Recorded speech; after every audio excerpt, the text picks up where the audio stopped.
ખેડૂત મિત્રો, કપાસમાં મંદીની ગંદી નજર લાગેલી હતી. અત્યારે ધીમે ધીમે કપાસના ભાવમાં ખૂબ સારી એવી રિકવરી આવી રહી છે.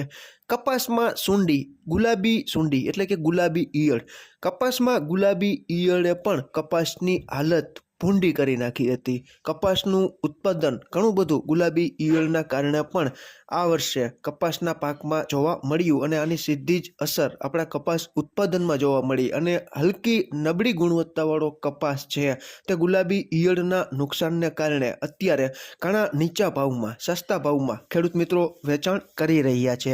ખેડૂત મિત્રો, અત્યારે આપણે 23 તારીખે 23/2/2024ના રોજ અમેરિકાનો જે ન્યૂયોર્ક કોટન વાયદો માર્ચ 2024નો ચાલી રહ્યો છે, જે તમે અત્યારે સ્ક્રીન ઉપર જોઈ રહ્યા છો કે 0.73ના વધારા સાથે 94.93 સેન્ટની આસપાસ બંધ આવેલો છે.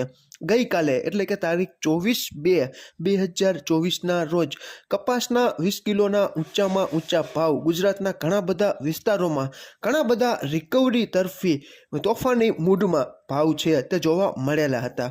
જેમાં માણાવદર 1630, કાલાવડ 1575, બાબરા 1574, સાવરકુંડલા 1551, બોટાદ 1565, રાજકોટ 1540 અને મોરબી 1530. ખેડૂત મિત્રો, 1500ની ઉપરની સપાટીને ટચ કરેલા છેલ્લા 3-4 દિવસ થયા ઘણા બધા વિસ્તારોમાં કપાસના 20 કિલોના ઊંચામાં ઊંચા ભાવો આપણે જોઈ રહ્યા છીએ.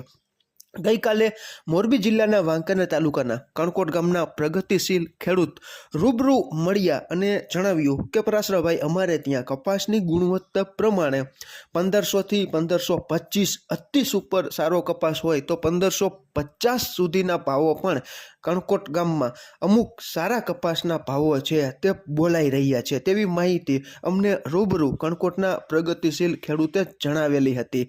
ગુજરાતમાં એકંદરે કપાસના 20 કિલોના કપાસની ગુણવત્તા મુજબ 1350થી 1525ની આસપાસ ઘણા બધા વિસ્તારોમાં કપાસના ભાવો ગામડે બેઠા બોલાઈ રહ્યા છે.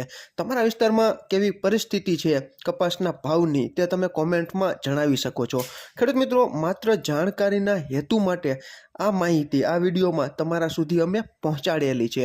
અમે કોઈ પણ પાકની લેવડ દેવડ અંગેની સલાહ નથી આપતા.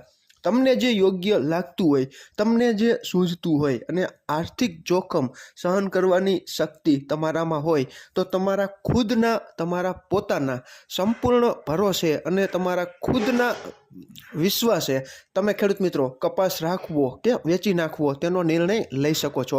ફરી જ મળશું નવા જ વિડીયોમાં. ત્યાં સુધી જોડાયેલા રહો. આભાર ખેડૂત મિત્રો.